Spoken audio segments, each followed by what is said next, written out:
called Live Loud, and this series is about worship.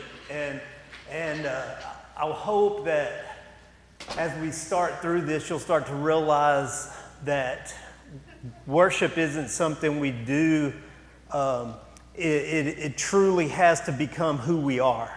And until we get there, we're never going to find that it in life that we're all looking for. How many of you guys want like the biggest, boldest, best life that you can imagine? Yeah, how many of you guys have tried to get that, like we pursue that? Yeah, I did too. I mean, man, I was like, I have dreams and visions about what my life should look like, and I'm a passionate person, so like I saw like grand, great things, and so I pursued all those things. How many of you guys have found out that sometimes you pursue those things and like you don't quite get there? Yeah, I've been there too, and that's very discouraging. And in our world today, what do, man? We just switch to something else, man. We go after that, and then we switch to something else. We go after that. We switch to something else. We go after that. And one of the things that we find out is that as we pursue this awesome life, as we pursue the mega life, the abundant life, as we pursue that in 1,000 different ways, and I'm not talking about necessarily bad things like we're just after money or we're just after fame or whatever. I'm just talking about pursuing it in our power and pursuing it in our flesh. I think that as we do that and we do that and we do that, we become more and more discouraged, because the truth is we can never, ever, ever find that kind of life in the way we go about getting it. The life, and here's what we don't get, the life that we're actually seeking after can only be found in the will of God. That's why the will of God is called heaven. Like everybody wants to go to heaven, right? Everybody wants that heaven. But here's what really bugs me bad, is that somehow we feel like God's not enough. God's not good enough. The presence of God isn't. Todd, that's great for Sunday. I really like that kind of thinking on the weekend. But you don't understand. I'm after big life. You don't understand, Todd. You don't get it. Like, I understand that God, man, He's good on Sunday. God is great. God is good. Let us thank Him for our food. You know, I mean, we get it. We like God. But somehow, we want heaven to be more than God. Like, God's not quite enough for us. And then we go out and we spend all week and all the rest of our lives pursuing whatever we think will take us to that place of what we have in our mindset as heaven, or as this huge life that we all want. But I need you to understand that outside of God, there just is no life. And pursuing things will never, ever, ever, ever get us there. But it will get us pretty spastic.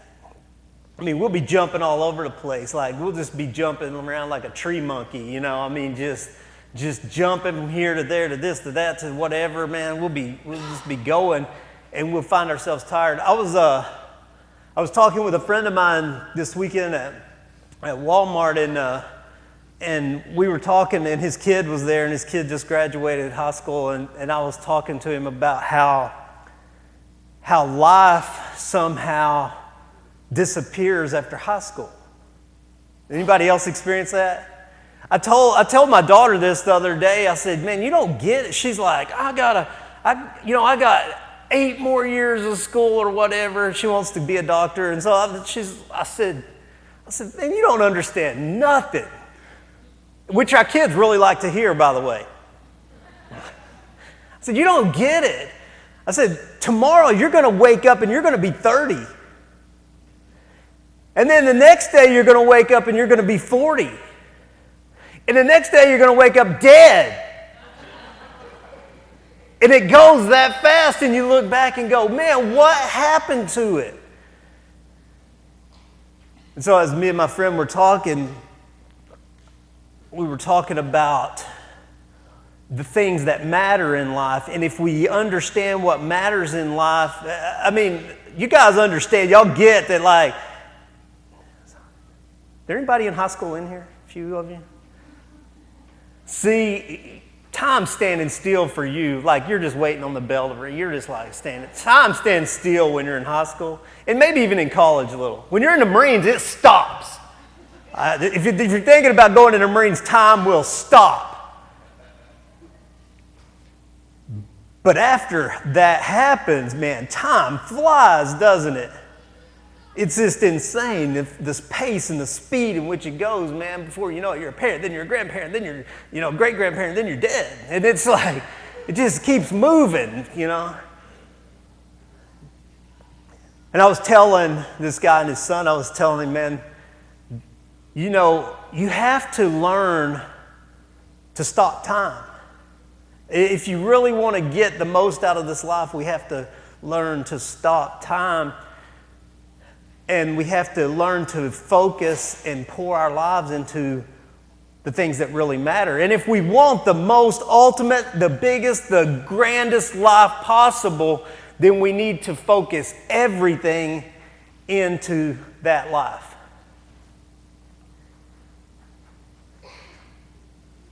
Now, in the Old Testament, there's a guy, and his name is Moses.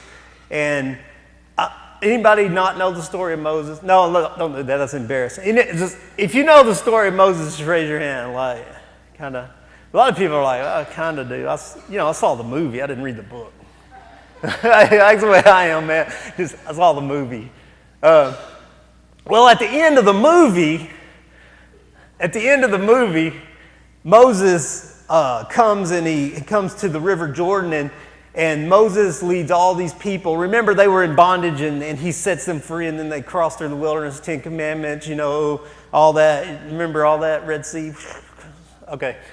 After all that happens, it's my history lesson. I should be a history teacher, right? After all that happens, they find themselves here, and they're about to enter into the promised land. Now, couldn't we call the promised land like the big life? Like, that's the life we're seeking. Would that be understandable? They said it's the land flowing with milk and honey. Now, I don't know many people today that are seeking milk and honey. Like, we just go to Walmart, we need stuff like that. But I'm sure when you just cross the desert, milk and honey's like, sign me up, I'll take some. But they get ready, and they're sitting there, and this promised land's before them, and Moses stops them right here, and they gather, and then he starts to talk to them. And when he starts to talk to them, he starts to teach them. He's teaching them about how to live in that type of life that we're all wanting. And I'm in Deuteronomy 6. Deuteronomy. I love that name, man. Deuteronomy. It's like Genesis, Exodus. It's the fourth book of the Bible, so it ought to be easy to find. Like I see everybody's turning. All right. I'll just read it to you. How about that? All right. Deuteronomy chapter. I love saying that.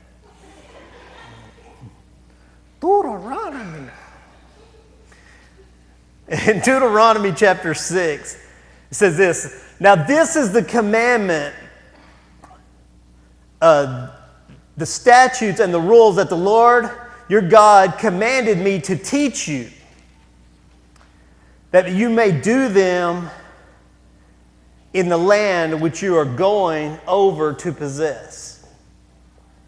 That you may fear the Lord your God, and that your son and your son's sons, that'd be your grandsons, you can't follow along, that your sons and your sons' sons, by keeping all of his statutes and all of his commandments, which I command you, all the days of your life, and that your days may be long.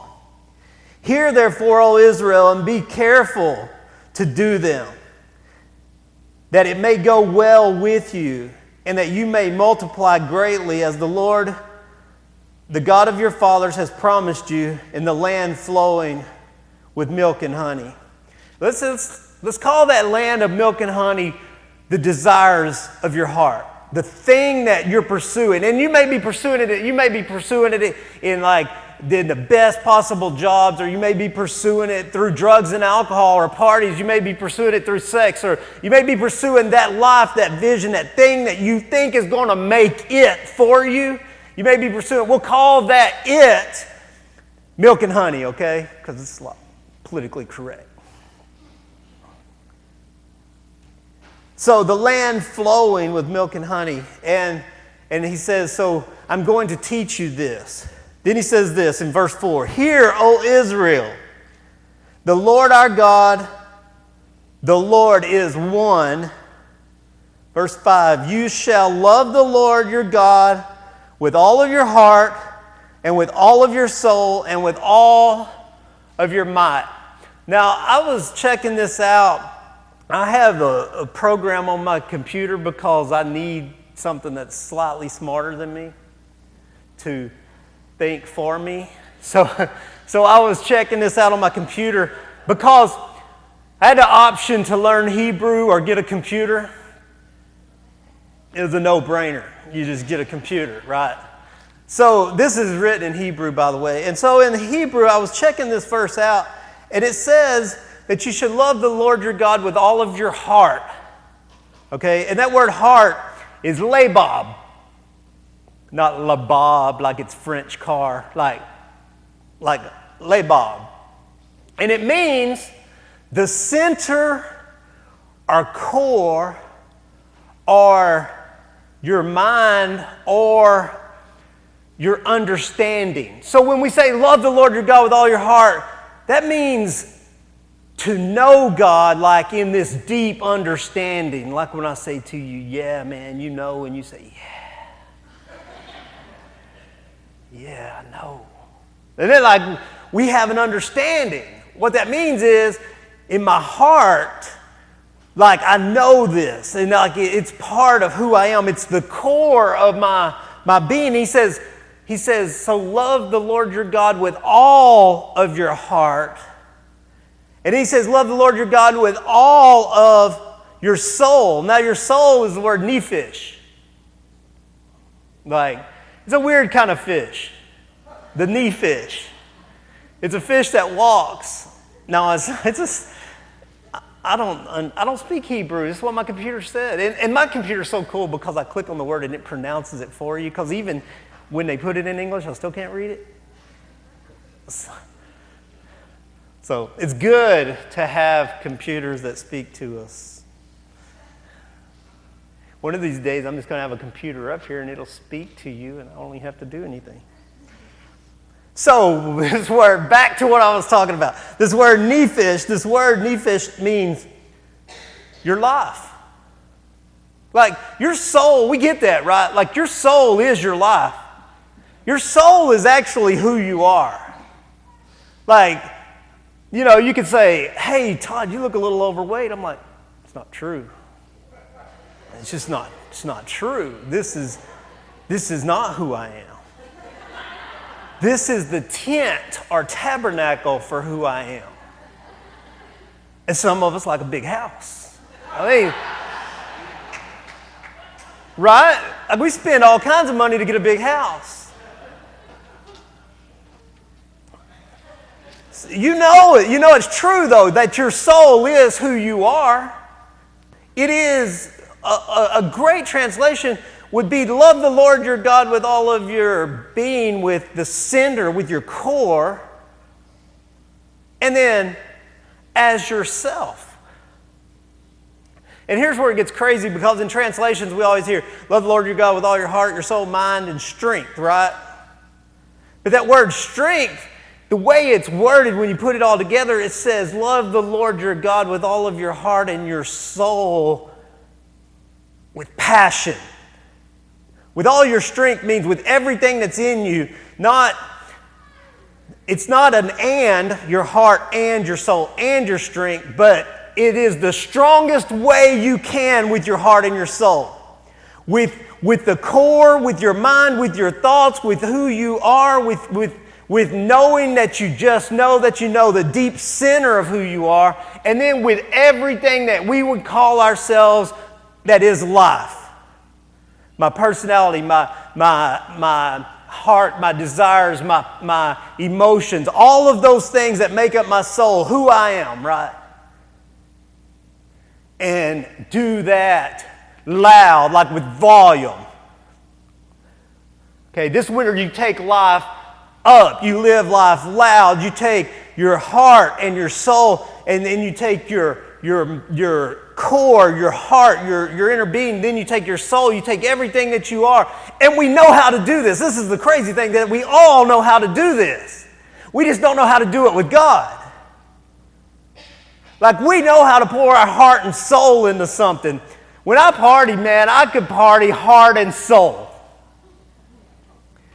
All of my being, the core of me, my emotions, man, I was driven and passionate and like, man, we're going to get there tonight. Woo! You know. See, you know. Now, it's like, I say that all the time. Somebody says, you say you know too much. Well, you know why. You know. You have to. So we know how to do this. And the thing is, we know how to do this right. See, there's some key words in here that I think, oh, I was going to put that down. I may need that later. I need a fanny pack. I don't know. Need a Bible holster or something. No. Man, I get so distracted. Squirrel. Oh yeah, we know how to do this. Like we totally we know how to do this, because the key to this thing that God says is the most important thing if you want to live in the promised land, this thing that is most important is love the Lord your God with what? All. A-L-L. All. All your heart. All your soul. All of your heart and all of your soul. And when I'm reading this, God's just saying to me, man, when we get to that place of laser focus, we get to that place of laser focus. Now, you know what laser focus is, right? I mean, that's intense. Because like a flashlight, that's just a flashlight. It's just light dispersed. And we live as flashlights. But you know, a laser, you cut steel with a laser. It's amazing. You take light and you condense it and you focus it and you focus it some more and you focus it a lot and you can cut steel. Ooh. And I mean, you guys are going to be out there this afternoon with a flashlight going, it's not working. It'll never work. It's not going to work. You have to focus. You have to bring it all of the light. You have to bring it all in. And that's the type of passion, type of words that are used here is like everything must come. Now, the reason I said it, we know how to do that. Like, we put all of our heart and all of our soul into so many things. Like, we know how it is to put all of our heart, and we may do it sporadically, a little here, a little there, but we know how to focus. But he says, love God this way. Pursue God this way. Do we pursue God this way? I mean, you don't have to answer out loud, because that'd be like, people look at you and go, it's like, it's this guy. It's always the person next to you, too. I found that out. So, we're to love God this way. with all. Now, here's what's happened in our world, and I think we have trouble with this, and I think this ties back to what I started with. See, I'll make circles. I'm coming back. I'm going somewhere. We lose time the older we get. I was talking to Buford about this week. I just tried it out on him, and it worked, so I tried it out on y'all. We start out, Jesus said that we can never even see the kingdom of heaven unless we become like little children. And that sticks with me all the time. And I think, how exactly does that work? And I look at kids and I watch kids, and because like great teachers, if they're how the kingdom of heaven works, we ought to pay attention. So I look, and what I noticed about Ella, she's my youngest daughter, is that she is fully engaged now. Fully engaged. Whatever it is, man, if it's families together, she's there. And then she's fully there. And if she's at school, she's fully there. And whatever she's doing, she's fully present in her life. And I think when we're young, that's why life moves so slow, is because we take in everything that we are in the immediate, like right then. And we don't, I remember being a kid, I never thought about the past. Like, as a kid, I don't go, man, I wish I'd have done that. You know, it's like, you don't ever hear, 2 5-year-olds in here going walking around, man, I really jacked it up back when I was 3. I hear you. You just don't hear that conversation. Because they're fully engaged, they're in the present, and it's not like, I can't play with you today because I got to work because I got 5th grade coming up in a few years. Man, I don't know what's going to be like the economy, who knows? You don't hear it. They're fully, not in the past, they are fully engaged right then. And what ticks me off, and if you're a teacher, man, this is what ticks me off. Don't stress your kids out. I hate to see my kids stressed, worried about something, because that's not in their nature. We teach them that. We teach them that. The test is coming, so what? Tell them, test is coming, tomorrow's study. Don't say, test is coming tomorrow. If you don't do this, we're going to do that. Man, they're like, you got a 5-year-old going, I don't know, I just can't make it. I don't know what I'm going to do. You got 5-year-olds on Valium, man, just trying to chill out. We introduce stress to kids. It's not natural for them. And what I think happens is as we get older, we lose sight of now. And are we ever fully present? We went to lunch the other day, and there was 5 people there, I remember, because I was sitting there looking, and there were 6, so I was the sixth wheel. And I looked, and all 5 people were on their cell phones. And I was like, nobody's present. I'm going to eat. We have introduced this idea of multitasking as if it's a prize. Like, oh, no, I'm a multitasker. That's not a good thing. It's not a compliment. It's not a compliment that you can multitask. It means you're missing out. And here's what I really think happens. I can't prove it because I don't have machines and lasers. I don't have stuff like that. But I really think that the reason time passes so fast, the older you get, is the more things you're doing at once, time is halving. Like, God has dedicated you to do this thing in this time, but if you're doing 2 things at once, then time goes twice as fast. You ever notice that when you're at work and you're like busy, running crazy, time just flies, like you wake up, it's gone? But man, if you just sit there and stare at a clock, time creeps. I don't know, it's a theory. You can go with it or not, it doesn't matter. Had nothing to do with what I'm talking about. So the idea is that we become fully present.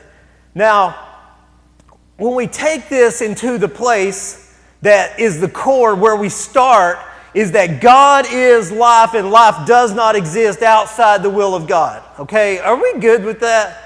Like, we get that, right? Even though none of us live it, and don't lie to me, because you don't either. None of us live like that, but we do know that's true. Like, we come to understand that God is life, and outside of the will of God, there is no other life. There's busyness and there's all kinds of things, but there is no life. If God is life, then why wouldn't we focus and take our whole beings without distractions and focus on His presence?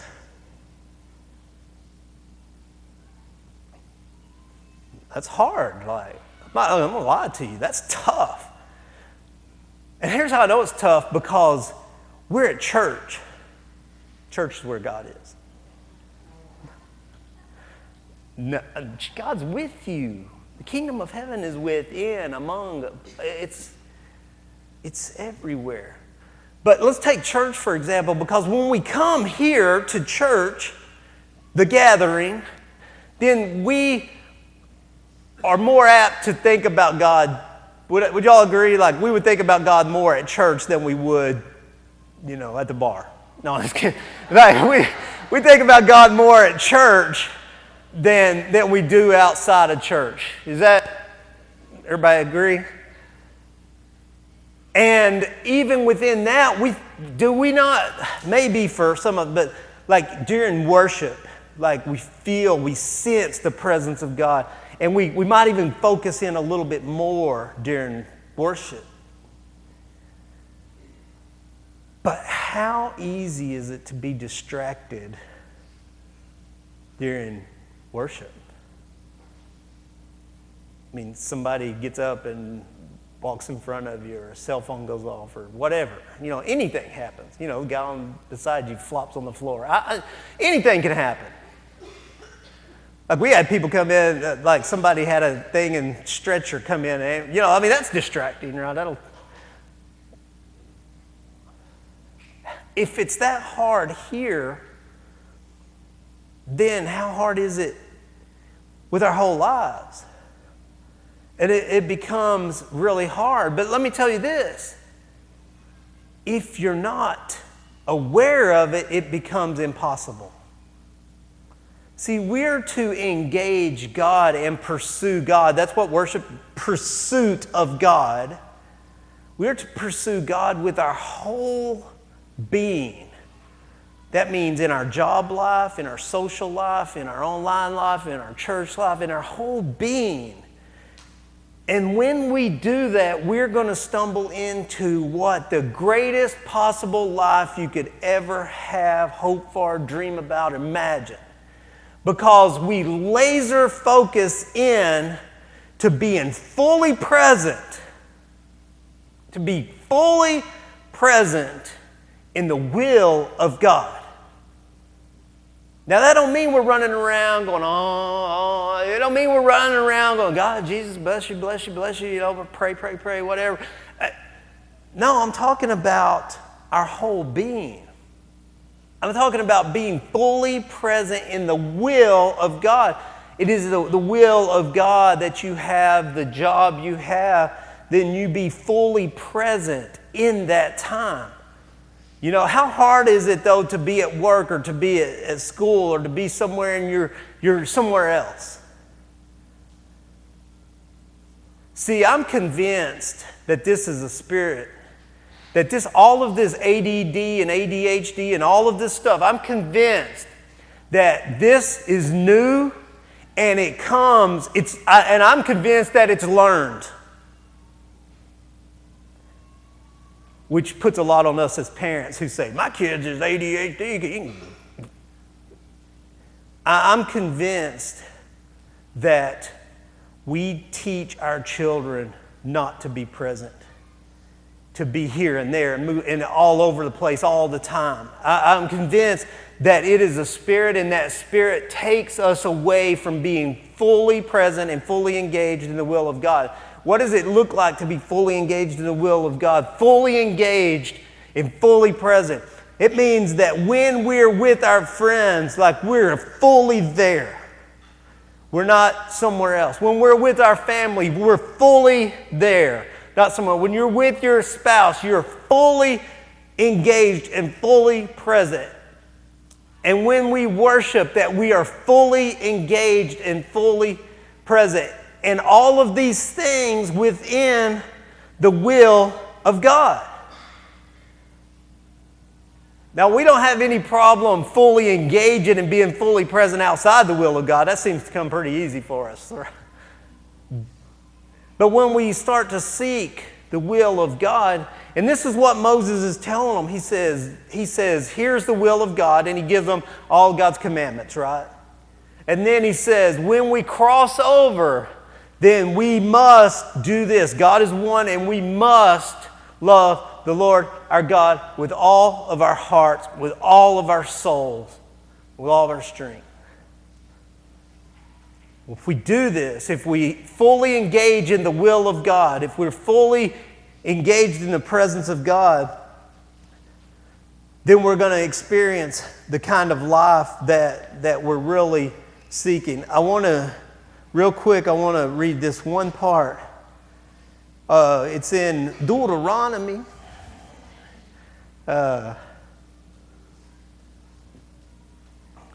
It's in Deuteronomy chapter 11. And here's what I think happens to us.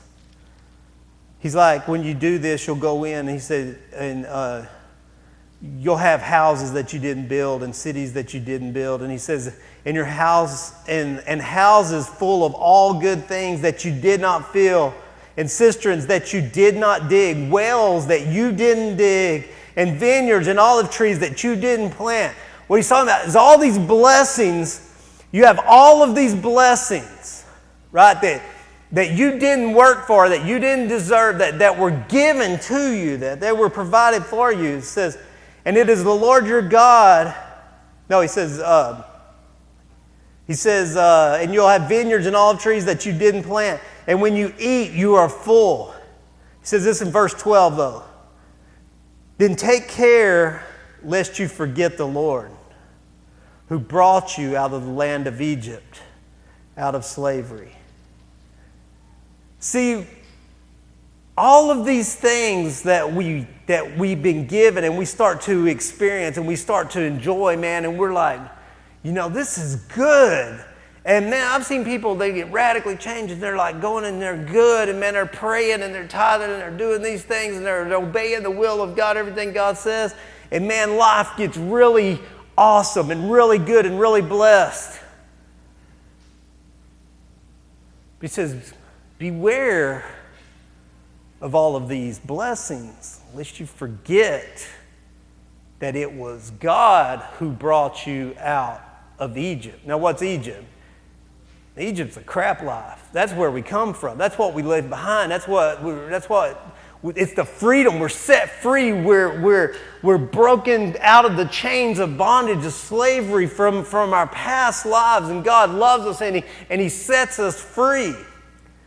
But we've got to be careful, because it's easy to be blessed and to start worshiping the blessing instead of the blesser. You know what I mean? Like, it's real easy to start enjoying the blessing, and there's nothing wrong with enjoying the blessing as long as we're engaged fully in the pursuit of the one who does the blessing.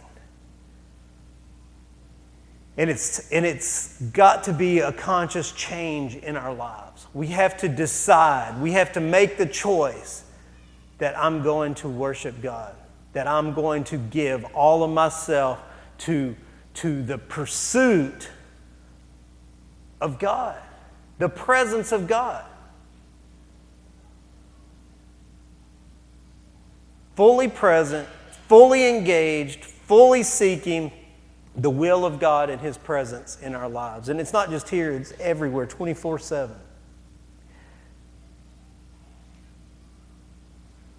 What I would encourage you to do is be aware of what distractions you're facing. How much ADD do you have?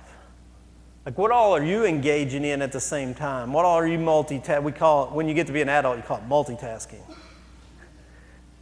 What all are we multitasking with? What all are we doing? When was the last time you sat down across the table from your wife and had a meal and talked to each other?